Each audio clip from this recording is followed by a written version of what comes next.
order. I was trying to think of what would be a fun thing to do now that we are all back in person again and, you know, able to spend time in close quarters. And I thought, you know, like one thing I fell out of love with during the pandemic was traditional conference talks where I have a whole lot of slides and it's just me blasting at you, because those don't perform well on YouTube.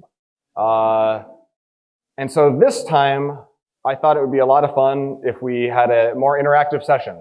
And so this is going to really, if this goes really, really well, then I had a great idea and Megan did an amazing job helping me. And if this goes really poorly, y'all didn't show up. And, you know, if anything, you let me down. So without further ado, let's get rolling. A couple people are still trickling in. Everyone should have a paddle because we're going to be doing some voting.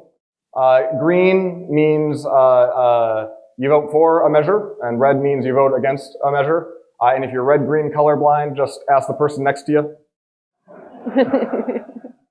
how you're voting. All right. Let's begin. So, you may be familiar with a tool called RuboCop. It is a linter and a formatter for Ruby. You know, one of the things that I first noticed about RuboCop was it has default configurations of how it wants you to use your Ruby that a lot of teams disagree with. And whenever a tool has defaults that people generally disagree with, it means everyone goes and configures them. You know, whenever programmers spend a lot of time on a low priority argument or debate about something that doesn't really matter very much, or is certainly lower priority than building the thing that they've been tasked with doing, we tend to call that bike shedding, like arguing over, like, you know, the color of the bike shed at a nuclear power plant is like really low on the list, and yet it really works us up and, you know, you get in fights about it. And at Test Double, we're consultants, so we see a lot of teams, and we just saw this pattern repeat over and over again, where you go to a team, and then you see them pull in RuboCop, and then they get in a big fight about it, and what ends up is they have their own kind of custom, bespoke RuboCop preference. Then I go to another team, same thing happens. I go to another team, same thing happens. And what's actually emerging from each of these teams isn't that they use RuboCop, it's that they're using RuboCop as a framework for having stupid arguments. And I got really frustrated with this because I firmly believe that tools should reduce friction and make it easier to do our jobs and focus on what matters. That's why we use Rails after all. That's what that was all about. And so back in 2018, I created a gem called Standard Ruby. You can go and gem install it. And what Standard is it simply depends on RuboCop as well as RuboCop performance, some additional performance related rules. And it's got a configuration in it. It just pre-configures everything in one way. But the special thing about Standard is that it locks it down. So if you use Standard, you cannot go and futz with and change and bike shed these configuration options. You're just stuck with it. And so now a whole lot of teams just started using Standard, and, you know, hopefully they're arguing about more important nonsense. And I've been really happy with just seeing how the community has shown up to pull all those bike sheds into, like, you know, the Standard repo, and so we can have kind of like one last bike shed to rule them all. Today, 2023, here's what we're going to do. We're going to create a new gem called Standard Rails, and it's going to look a lot like the first go around, where we're depending here on a RuboCop extension called RuboCop Rails, a lot of Rails specific rules. We're going to establish, you know, a configuration for it here on stage. And then we're going to lock it down so that we can all adopt Standard Rails and have more consistency between our different Rails projects. There's just going to be one difference where with the Standard, you know, I came in, made my own configuration, and then the whole internet got mad at me, and they argued with it. So, you know, I was benevolent dictator for life, and I don't, that role doesn't suit me as well as some people in our community. So this time around,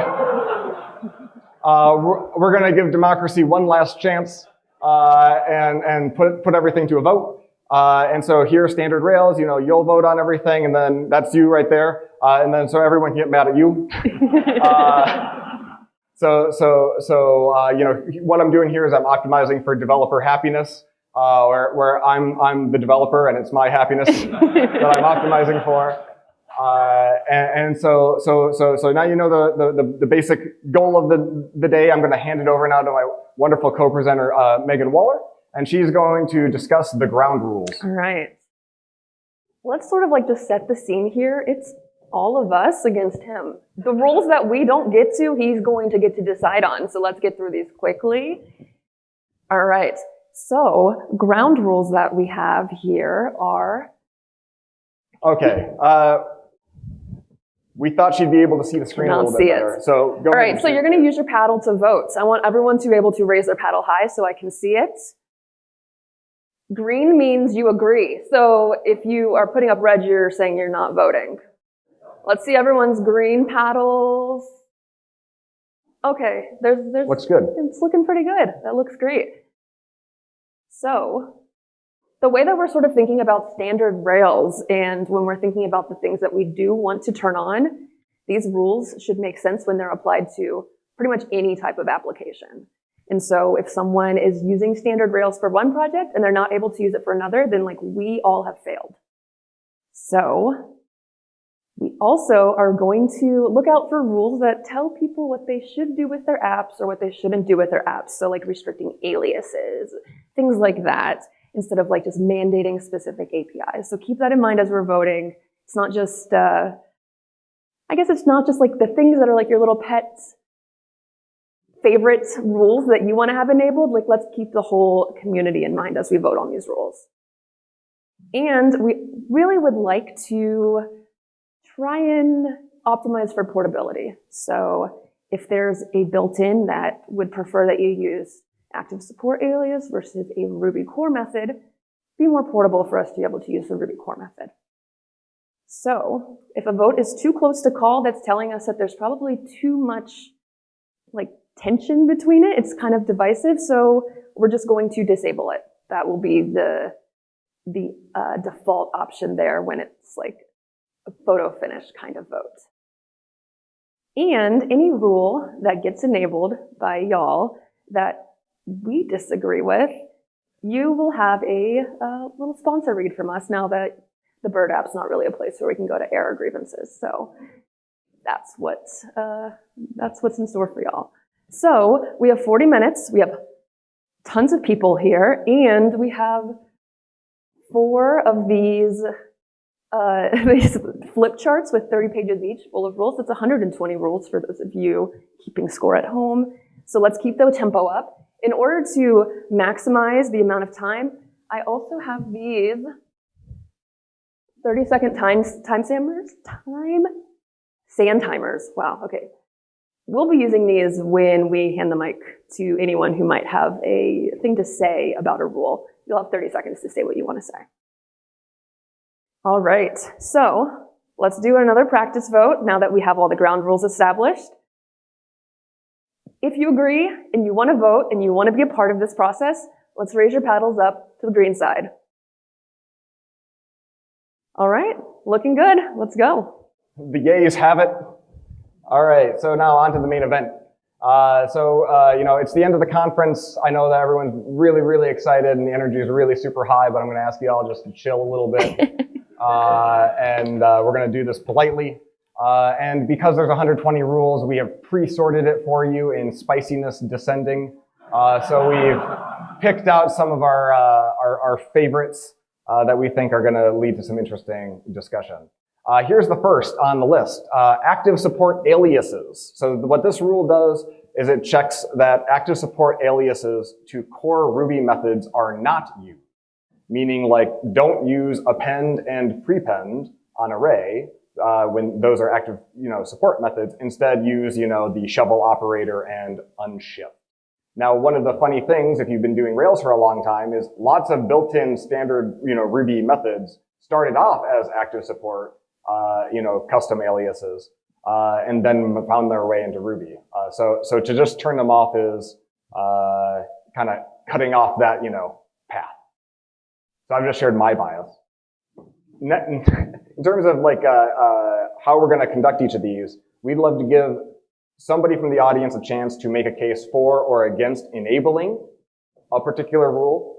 And then if somebody has something else to say that's a rebuttal, we'll give somebody else 30 seconds of equal time to make a counter case. Does anyone here want to make a case for or against enabling active support aliases?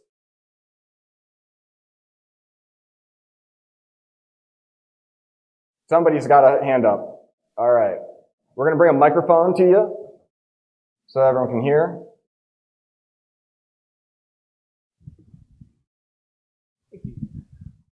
I always get confused with unshift, and I always have to look it up like, what the crap is this doing again? But a pin pre-pin just clicks in my brain. All right. So this is a vote in favor of not enabling the rule, disabling the rule. Okay. Anyone want to raise a counter argument? No. All right. Let's go to the vote. Let's vote. All right. Raise your paddles to green if you want it enabled. Raise it to red if you want it disabled. Yes. Enabling prevents the use. This is where they get you. Yes. A lot of the rules are written this way. And this is why we're here to put in the work. So, okay, ballots up. The nays have it. The nays have it.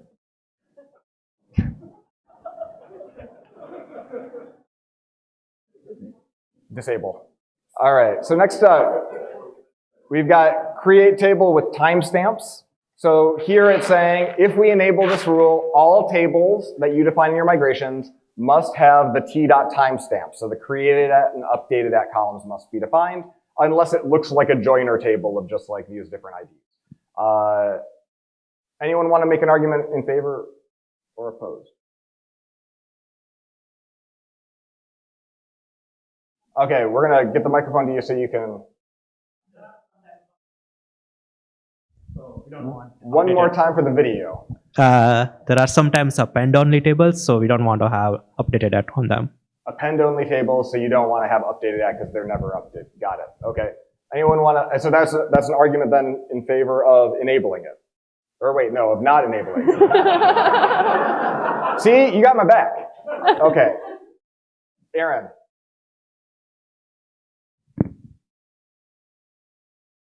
Kathy's getting her steps in. I think like nearly all tables would want to have timestamps. So like if you want to disable it on like if you have append only, you could just do it for that one. Disable Yes, you can. If there's a real special case, there is a standard disabled comment directive. So that's okay. It doesn't mean 1,000% of the time. Just, it's the golden path. All right. All right, we heard our argument. Again, should have seen this coming. Really, we should have. Green means you want to enable this rule, and what this rule will do is force you to use t.timestamps. Ballots up. All right. All right, the A's have it. The yeas have it. Enabled. See?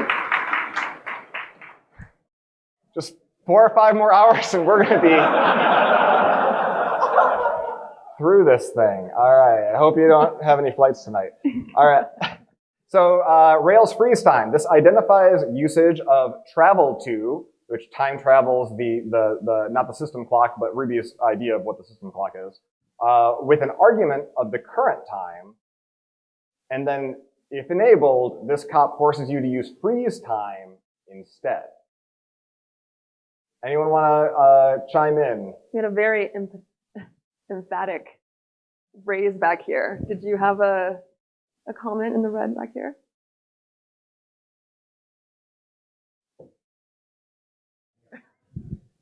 I don't see a good reason not to enable it. Freeze time makes sense. Traveling time, there's a variety of different arguments. Takes more brain cycles. Okay, so freeze time's better. Anyone have an opposing behind you? Somebody's got a disagreement. Having built a time and labor system, you gotta use travel time. Okay, because freeze time actually stops the clock. Travel to will move the clock to a time and then keep the clock running. Yeah. Mm-hmm. Okay, I get it. Okay, let's take those words and put them in our ballots. Yeah, so red, okay, y'all get it. The nays have it. All right, moving right along. HTTP status. This will, by default, if enabled, it'll enforce the use of the symbolic shortcuts or names for any sort of head status code that you want to send in your controller, meaning like, symbol not found as opposed to 404. Or we could enable it and then enforce the exact opposite and say, no, you have to type 404, you may not put the symbol not found. So for rules like these that have options, we have a two-tiered voting system. Because it was too expensive to make triangular tablets. So first up, if you think this should be enabled at all, either way, green. Let's try that first. So everyone vote either enable or disable right now, regardless of what the setting is, then we'll vote on the setting second. So green. So people are voting in favor of consistency, so the yays have it. We're going to enable it. Now, some of you are going to get mad, though, if you don't get your way. Oh, you see now, like, if nothing else, I hope I'm building empathy for how much this job sucks. Okay, so now we're going to do a second vote for enforce style, right? Yep. So we have symbol or numeric, right? Those are the two Okay, styles. so which color should be which? Okay, let's do green for symbol, red for numeric. All right. Ballots up. Oh, wait, do we want to have an argument? We didn't have an argument. I didn't give a chance to give the argument. Hold on. Eileen wants to speak. Let's give her the microphone.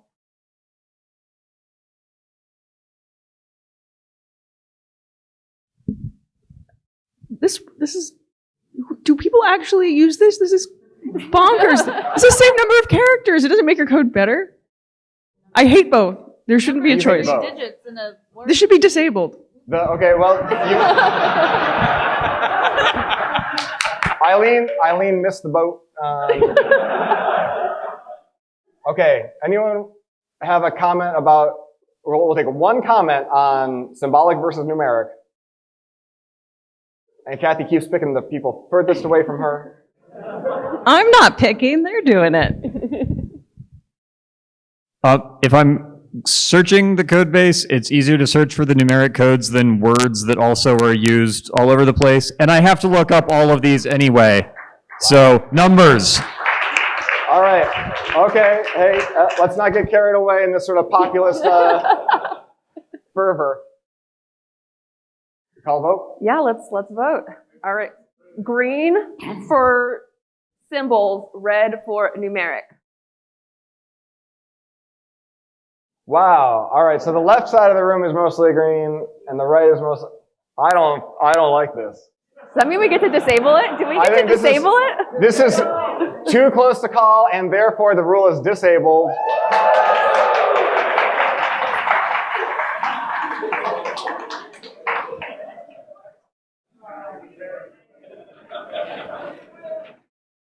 Yeah. Not unrelated, Eileen has my phone number and can text me anytime when she's not happy. All right, next rule we got here is the three-state Boolean column. What this refers to is, when enabled, it enforces that any new Boolean column that you add in a migration must have a default setting and must be not nullable, meaning that the column's value is either always false or true, but never null. Stephen would like to chime in.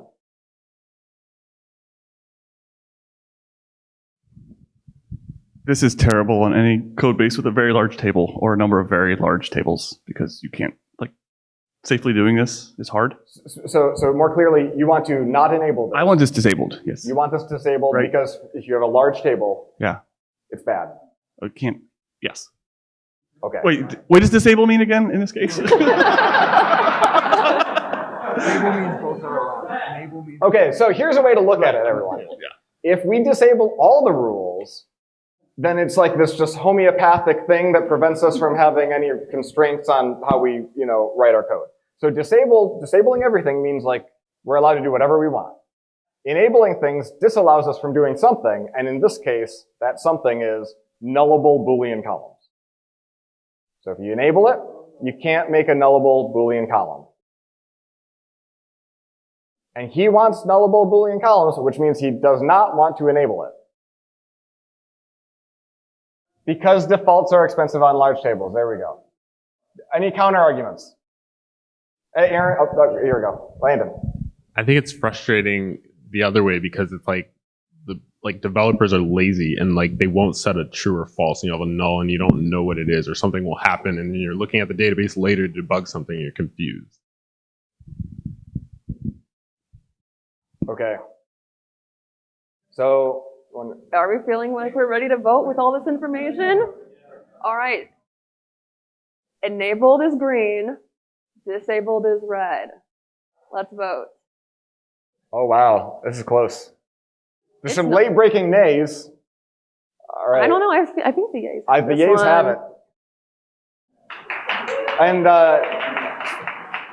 Steven accidentally voted yes.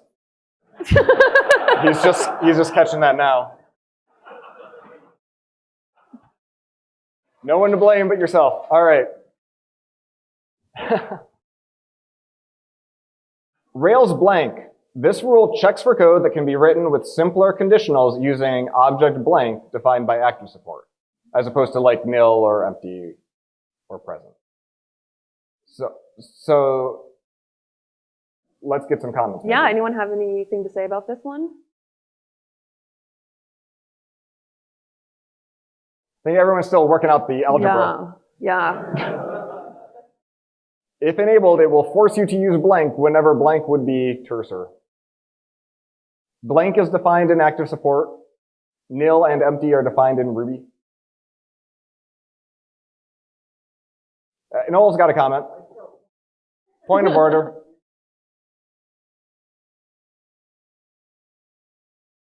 Blank is defined in active support in terms of empty on whatever the Ruby object is. Yeah. So just a blank is so you can get some unexpected behavior from blank. Not a pro or a con. Just a point of order here that blank is defined in terms of empty on its object, so that can. Noel, author of many books, says that it's not a pro or a con to have unexpected behavior from your computer.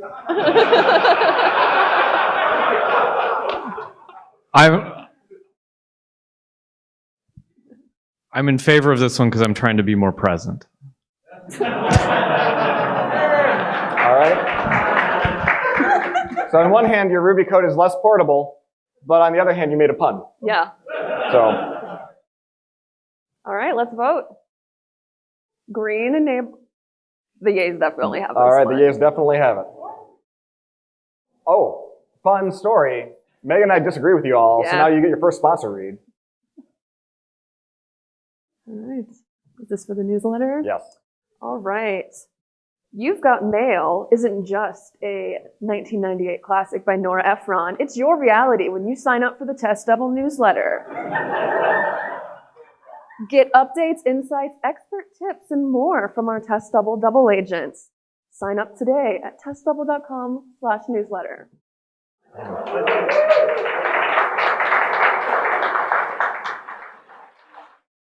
The panic on my face is that I realized that we split up the sponsor reads, but she prepared way more for this.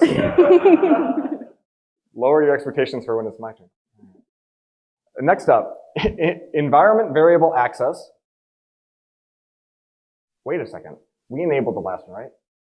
Mm-hmm. There's a whole bunch of options inside of this one. I don't care. We're just going to enable it all.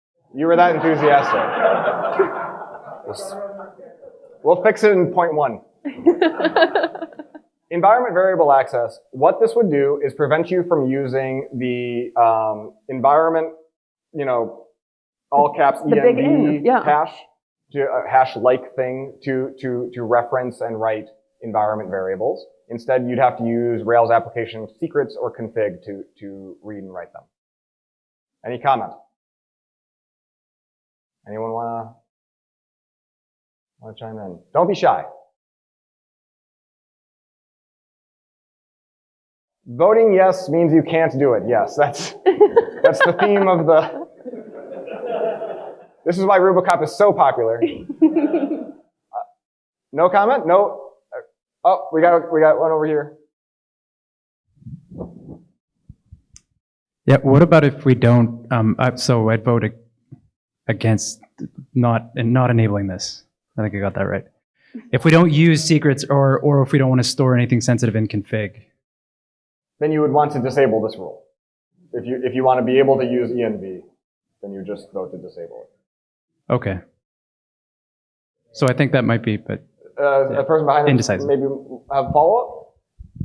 Actually, I'm just unclear what we're gaining by this, since they can just do rails.application.secrets and then write or read. Are we just making them think more about it since they have to write more code? I don't know. Kevin, you want to? Looks like Kevin's got a comment. So I believe the advantage of this is that you discover an error due to a missing environment variable at boot time instead of while the application is running. So if you're missing this environment variable, you're forcing it to be in Rails application secrets, which gets populated at boot time. That will cause an error immediately instead of waiting for some point when the application is running.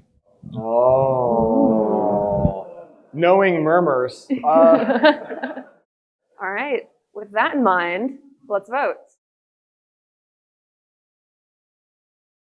Oh, shit. I'd say this is 60-40 green red. Yeah. Yays have it. Yeah. A very tepid response. Well, we disagree again. So I don't like that one, so I'm going to go to the next sponsor read. All right. I'm doing something funny. I'm going to Japan next month for what was going to be a vacation, but then RubyKaigi got scheduled at the same time. So now I'm going to RubyKaigi, and I'm not speaking. I'm just going to go there, and I'm going to do kind of like a travel log of like ramen pictures and travel tips, and also like see Ruby internals. And so I'm going to be live blogging at Testable's blog. We'll set something up. And if you're interested in kind of getting an inside scoop of what's coming in Ruby 3.3 and what are the 3.2 enhancements that we're already benefiting from and how they work, there's going to be a lot of really cool technical talks there, and I'm going to try to do a better job of covering those for a Western audience, because normally the stuff that goes on at Kaigi doesn't get talked about very much, even though it's like literally the future of our language. So if you're interested, just check out testdouble.com/field, and you can sign up and you'll get notified when the live blog goes up in the middle of May. Thanks, Thomas. He's the real hero. That was nowhere near as good as her reads. Next up, application controller. This one requires that all of your controllers subclass the application local application controller that's generated for you when you start Rails. Comments?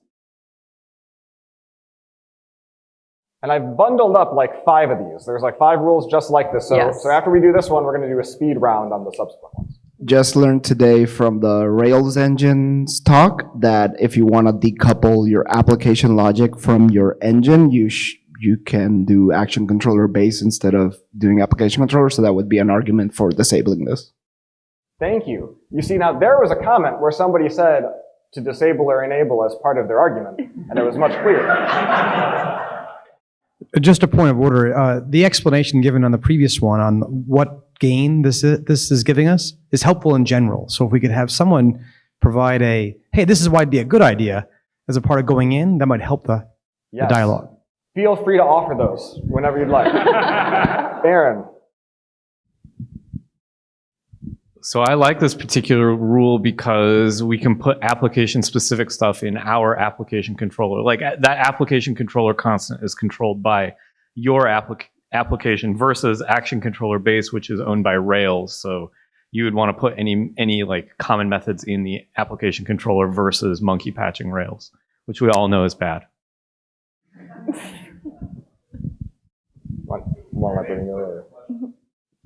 Let's have one last for Brittany. All right. I just want to clarify that in the off chance that you want to do that thing that he said before, you can just comment out this rule, right? In the one random case that you want to, yes. Yes, you can. Okay, cool. Yeah, just so you know, you don't have to vote no, just so you can do some crazy shit.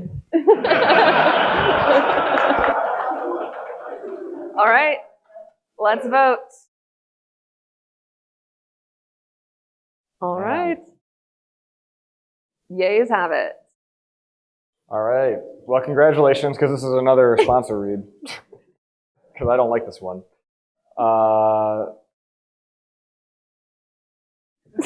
Too many ads, yeah, right? Dynamic ad insertion.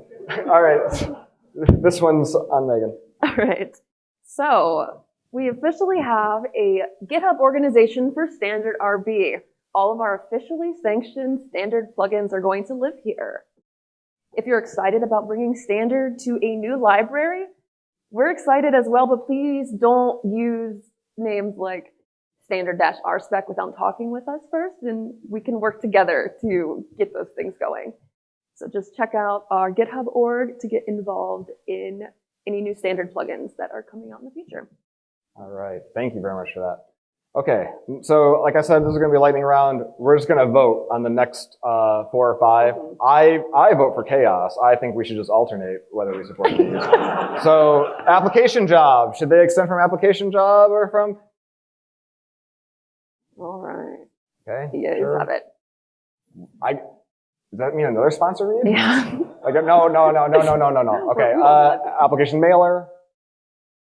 All right. Yays have it. Application record. Yep. You don't have to raise your arms higher every time. We get it. I get it. I don't know how multi-database support works, but Eileen wrote that, so she knows. If you inherit from active record base, you break multi-database support. So that's probably a vote in favor of the rule. Next up, belongs to. Look for belongs to associations where we control whether the association is required via the deprecated required option instead of apparently some cutoff text, instead of optional true. So like before Rails 6.1 or whatever, when you did belongs to, association definition, it was optional by default, and it has since become required by default. So you can say belongs to blog, required. Good grief. Optional true. Look at the good and the bad code example, and you kind of get It's the last day. All right. This last. Ollie's got a comment. We're not voting yet. Let's see. Ollie, save me. Well, I just have a question. What happens if you're on an old version of Rails that doesn't do the optional thing? Right. So the RuboCop Rails will detect the Rails version by looking at the gem file, or there's also, you can specify it in an option. And if the rule is not relevant to that option or that version of Rails yet, it will disable itself. We've got someone back here. All right. Okay, would it be good practice to just have belongs to blog and leave out required or optional, since it's defaulted to be required? It would have been a good idea to maybe make this one rule with 4 configuration settings, but there's like 4 scattered throughout RuboCop Rails, so here we are. All right. Okay. I think we should probably just put it to a vote. Yeah, let's vote. Okay. All right. Sure. The yays have it. You see, so I don't know how about you, but decision fatigue tends to build up towards the end of a day, and you start to just like anything to get out of here. Okay, sure, I'll redundant presence validations on belongs to. So this one's similar. Because now the because by default belongs to's are required, like there's a validation that happens automatically by default that they be set. If you also say I validate the presence of that thing, if enabled, this rule will be violated, and you'll have to delete the validates user presence because it'll be redundant. People were ready to vote. We're voting. All right. Very decisive bunch here. See? You guys are taking over?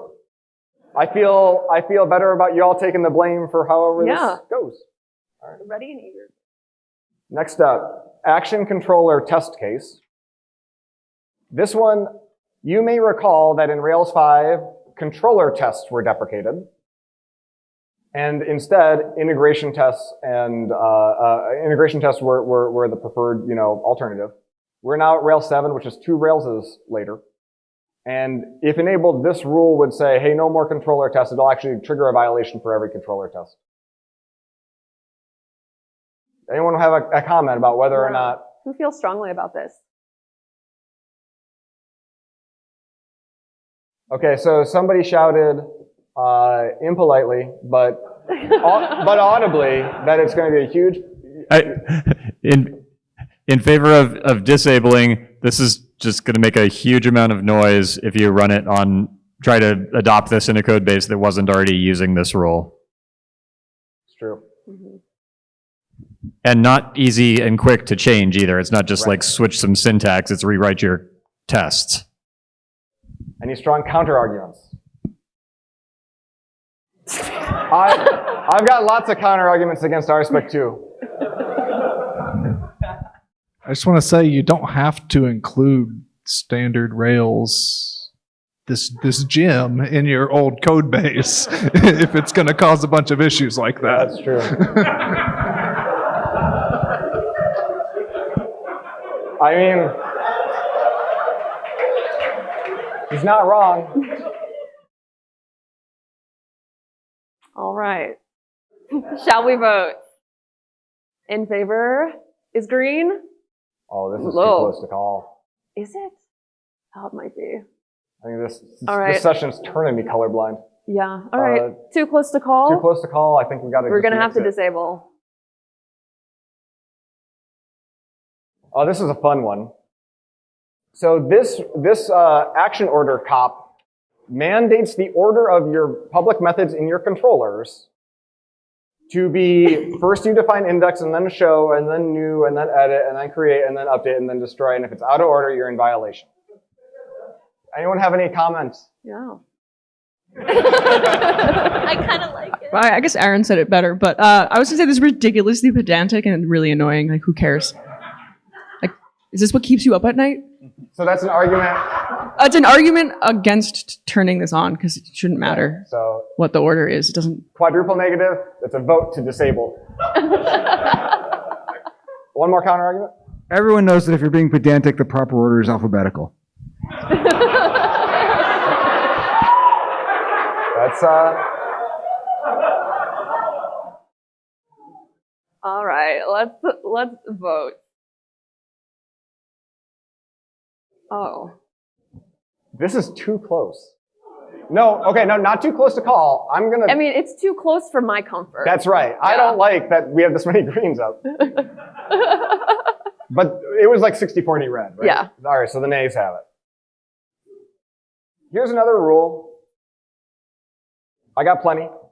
Active record override. This checks for overriding built-in methods in active record, like save, instead of using callbacks to augment the behavior of these built-in methods. So if enabled, you can no longer define save again inside of your custom model. Comments? Yeah. Thoughts? Murmurs? Oh. Do I want to share it? I like using callbacks, so sure. Wow. Adults? I could still have an exception on a case-by-case basis, right? Yes. Yes. One last comment. Much as I dislike callbacks, some of the biggest holes in my feet were caused by places where we overrode one of the standard methods like save or update attributes. So the first comment elicited a lot of curious murmuring, and the last comment elicited a lot of very aggressive head nodding. Let's see how that translates to votes. Let's vote on this one. All right. Easy. 90-10. You guys have it, yeah. Enabled. All right. Prepare to get confused again. So Rails date, if you say date.today, it doesn't take into account the time zone. It's just the system time, free of time zone. Which means that like if your offset is like 5 hours and it's the last 5 hours of the day basically, and you say date.today, it'll actually give you the wrong day that you probably don't need. So if you enable this rule, it basically steers you towards using like time.zone.today instead of date.today. And if you put it in strict mode, it also doesn't let you use date.current or date.yesterday, even though I'm pretty sure those do call through to the time zone. Oh. Maybe because they look like today. Andy. I'm British and I don't see why this is a problem. All right, so Andy is a Greenwich supremacist who lives in the UTC, and his CI always passes.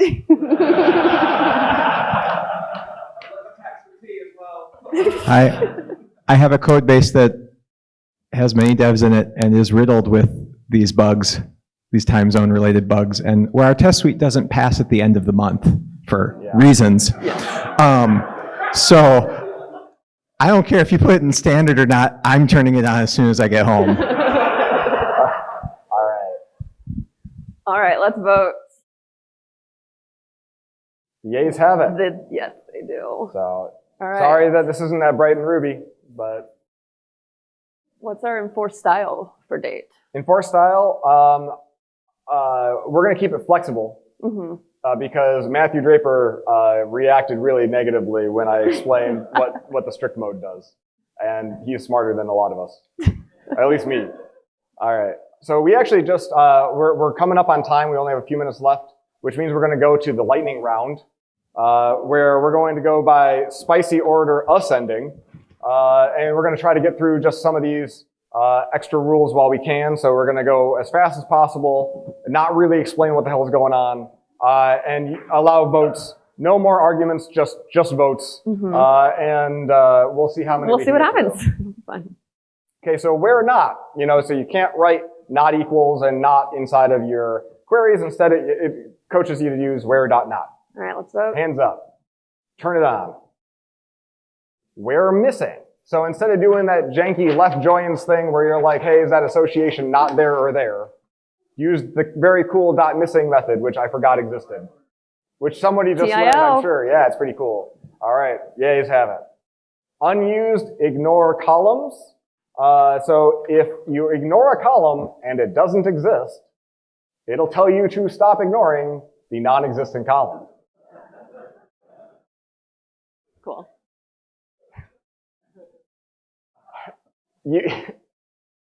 Okay, unique before pluck. So if you call pluck and then unique, it will fetch from the database unnecessarily. But if you call distinct or unique and then pluck, you're getting the idea that this is a very agreeable one. Hands up, everyone's yes. All right, cool. Top level hash with indifferent access. This one requires you, if you wanted to instantiate a hash with indifferent access, meaning that the keys can either be strings or symbols, you have to actually reference it via the active support constant. All right. Everyone get that? Got a few reds. Oh. We've got a lot of abstainers. All right. I think this too close. That's too close. What's that? I don't know. Yes. All right. So we're going to disable that one, I guess. Time zone assignment. So if you see code like this, the bad time zone thing, I think what that's doing is it's setting it for the whole process. And the good time zone is, wrapped in a block. So if enabled, it requires the block usage. People are saying that's good. Trust the wisdom of the crowds. Strip here doc. So this will require you to use, instead of calling strip here doc, the squiggly, Ruby 2.3 and up. Squiggle here docs. All right, cool. All right. Scope arguments. So this, instead of passing an argument that is like, a relation made right away, it's a block to that relation so that it's, run at the time of use. And everyone sees that this is a good idea. All right, cool. See, not very spicy. This is very bland. Safe navigation with blank. Can anyone tell me why the bad one is bad? Right. So it doesn't check anything because nil responds true to blank, and if the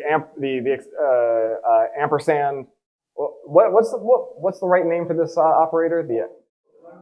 The lonely operator, right? So the lonely operator basically just the bad is useless. So everyone just vote. I don't know. All right. Cool. All right.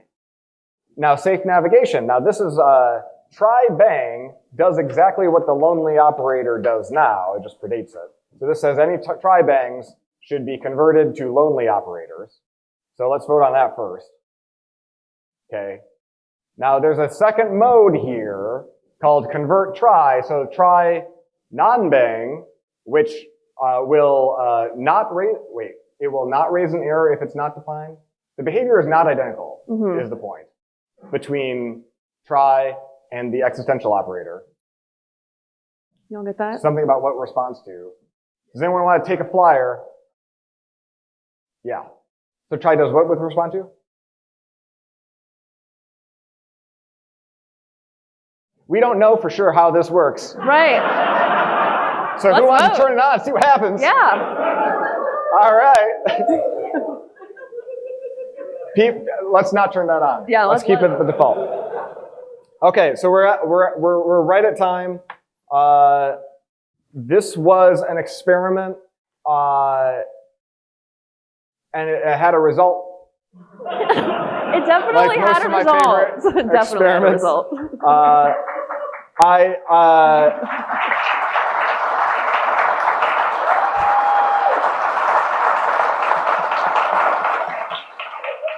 I appreciate all of your patience, all of your votes. You can keep the paddle. Feel free to bring it to your stand-ups or your PM meetings. Yeah. Wave it at your boss next time. But thank you so much for hanging out. You can run gem install standard Rails, and you'll get a sneak preview edition that doesn't work quite right. And then we'll update it with these rules and some more later on this week. So thanks again. See you later.